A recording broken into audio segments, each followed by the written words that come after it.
बोले किसके आगे जनाब, किसके आगे रोने रोए?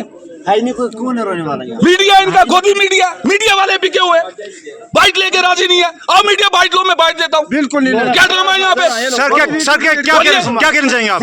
हम सुबह से अब बात करने दो यार, बात करने दो जी करो जनाब करो, लेकिन चलाना अगर दम है तो। मैं चलाऊंगा मैं आजाद खान पार्टी चलाऊंगा। बोलो क्या बोलो क्या? हम सुबह 9 बजे के यहाँ पे बैठे हैं कि 2 साल के बाद हमारे डिप्टी सीएम यहाँ पे आ रहे हैं, शायद हमारा कोई काम हो जाए। डिपार्टमेंट और ठेकेदारों ने मिलकर यहाँ पे नेक्सस किया हुआ है। अगर किसी को डाउट है तो मैं क्लियर करवा के बता देता हूँ। 2022 की अलॉटमेंट चल रही है रोड की, अभी तक क्लियर नहीं आई। ठेकेदार बोल रहा है द्रोगे टू माल व्यू खोला गली। कितने का टेंडर है? 3 करोड़ का टेंडर है जनाब। ठेकेदार का नाम बताओ। ठेकेदार है आसफ मीर। एक्सीडेंट किस एक्सीडेंट के टाइम में हुआ है? ये एक्सीडेंट शायद मेरे ख्याल में जो पहले वाले एक्सीडेंट थे, इम्तियाज मीर साहब रिलेटिव उनके, वो हमें लॉलीपॉप देते रहे जनाब। ये फाइलें दिखाऊं, सुनिए। आपने इससे पहले किसको?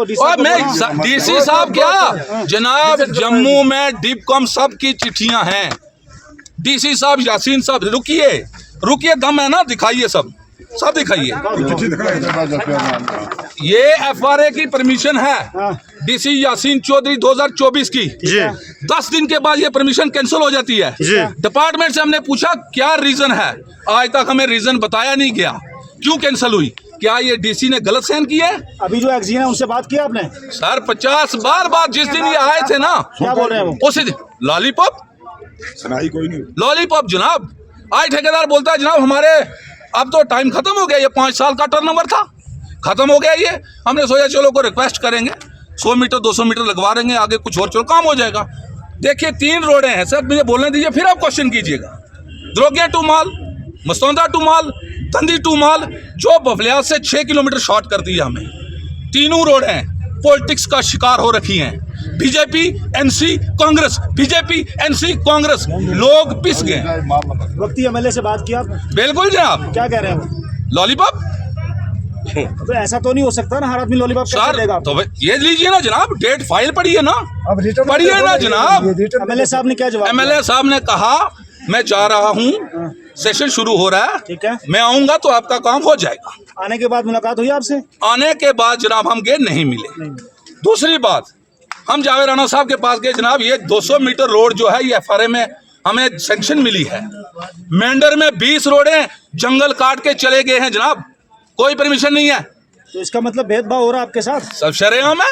20 साल हो गए इस बात को।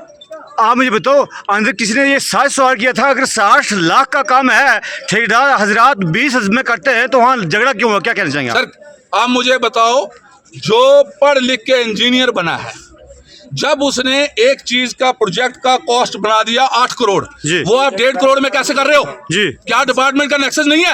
ये तो सही क्वेश्चन किया था, लड़ाई क्यों हुई? लड़ाई जनाब मिली-जुली बगैर था, क्यों लड़ाई हुई? लड़ाई किसने की? देखिए सुनिए बात करना जी। जब आपका एक प्रोजेक्ट 8 करोड़ का है, आप उसको 3 करोड़ में उठा रहे हो, कैसे कर पाओगे जी? जब तक डिपार्टमेंट नहीं मिलेगा हो ही नहीं पाएगा जी। तो इसका मतलब डिपार्टमेंट मिला हुआ है। यही सवाल मैंने आज से 3 दिन पहले एमएलए सुप्रीम कोर्ट से किया कि एक ठेकेदार कितना पावरफुल होता है। उनका जवाब था कि ठेकेदार कभी पावरफुल नहीं हो सकता, बशर्ते के डिपार्टमेंट की मिलीजुली भगत हो, तो वो कुछ भी कर सकता है। सर ये जो ठेकेदार है, डिपार्टमेंट के 12 नोटिस हैं इसको। अच्छा। और ठेकेदार ने कहा जनाब मैं, डीसी साहब ने इसको बुलाया, बोला मैं नहीं जाऊंगा, क्या कर लेगा डीसी? यही होगा, मेरा एक कार्ड ब्लैक लिस्ट होगा। उसके बाद इसका मतलब यही हुआ ना कि जो ठेकेदार है वो तमाम लोगों से ऊपर है। बिल्कुल यही है ना सर? नहीं, ठेकेदार ऊपर नहीं है, गांधी जी ऊपर है। गांधी जी ठेकेदार के पास है तब गांधी जी ऊपर है ना सर, वही बात कर रहा हूँ, गांधी जी ऊपर है। आप मुझे ये बताइए, जितने लोग आए हैं, जितने ये वफद यहाँ पे 20-22 वफद मिलना चाहते थे, लोगों की जेन्युइन प्रॉब्लम थी। एक भी बंदा ऐसा नहीं था जो अपने मफाद के लिए आया है। चले, मेरी आपसे गुजारिश रहेगी कि शायद वो खाना शाना खा रहे हैं, खाने के बाद एक बार फिर आप कोशिश करें, आपकी मुलाकात होगी, आप अपने मसाइल रखें उनके सामने। बहुत शुक्रिया सर। बिल्कुल, मैं शाम तक रुकूंगा, कोई प्रॉब्लम नहीं है। कोशिश करें, आपको मिलवाया जाएगा, अपन बात रखें। यहाँ चिमरेड़ मस्तौंदा तो चिमरेड़ रोड फर्स्ट फेस में आती है, सेकंड में वो गायब हो जाती है। और चिमरेड़ में PHC बनी हुई है। अगर ये रोड जाती है तो हम शादरा 1 घंटे में पहुंच सकते हैं। आपसे क्वेश्चन मेरा कि आज सीएम चौधरी यहाँ आए हैं हमारे जम्मू कश्मीर के, तो आज आपको याद है इसके पहले कहाँ थे? कम से कम इस रोडों को खराब खस्ता हालत में कम से कम 2-3-4 साल हो गए। सर ये तो डिप्टी सीएम साहब ने पहले ही कहा जनाब, ये तो 15 साल पहला या 30 साल पहला जब भी है जनाब, आपको भी 2 साल हो गए जी, आपको भी 2 साल हो गए। मैं तो हैरान हूँ कि हमारे एमएलए साहब कहाँ हैं जी। उनको यहाँ होना चाहिए था, कम से कम वो भी देखते वाकई जेन्युइन प्रॉब्लम किसकी है, हम लोग जेन्युइन हैं या नहीं है। तो आप रुकिए इंशाल्लाह। सरकार एनसी की है, एमएलए साहब आजाद जीते हैं लेकिन समर्थन दिया हुआ है, उनको यहाँ पे होना चाहिए। लेकिन बाद में अचानक उसकी जो संगे बुनियाद है वो तमाम लोग जाकर जो है बफलियाज में बिल्कुल बेले में रखते हैं। तो इसकी क्या वजह है? इसके पीछे करप्शन है, कुछ सियासी दबाव है, जबकि जहाँ पर इस टाइम उसकी तामीर हो रही है वो जगह बिल्कुल अनसेफ है। सर देखिए, ये वफद डिस साहब से मिला था और दोनों तरफ की पार्टियां जो थी वो आपस में जाके मिली और इन्होंने कहा कि जनाब ये बफलिया जो है ये सेंटर पॉइंट है, लेकिन अलॉटमेंट वगैरह जो थी वो काला नाला में थी और उसके बावजूद भी ये बफलियाज में ही बिल्डिंग जो कंस्ट्रक्ट हो चुकी है और शायद ओपनिंग भी है विद इन डेज। इसकी वजह क्या? आपने इतनी बातें की, आप मुझे बताएं इसकी वजह क्या है? ये जबकि अलॉटमेंट काला नाला किया है, पॉलिटिक्स, लेकिन उसको बना दिया जाकर बिल्कुल अनसेफ जोन में, जहाँ पर कितने आपको पहले पता है कितने एक्सीडेंट हो चुके हैं, कितने लोग मर चुके हैं, लेकिन वहाँ आपने करोड़ रुपया सरकार का लगा दिया, कोई पूछने वाला नहीं है। कभी इसके बारे में थोड़ा बताएं। सर बिल्कुल डी साहब से मिले थे, डी साहब ने कहा था कि ये सेंटर पॉइंट है, सेंटर और पॉइंट यहीं बनेगा, मतलब है बस स्टैंड के साथ में, अच्छा साथ में बस स्टैंड के साथ। सर आप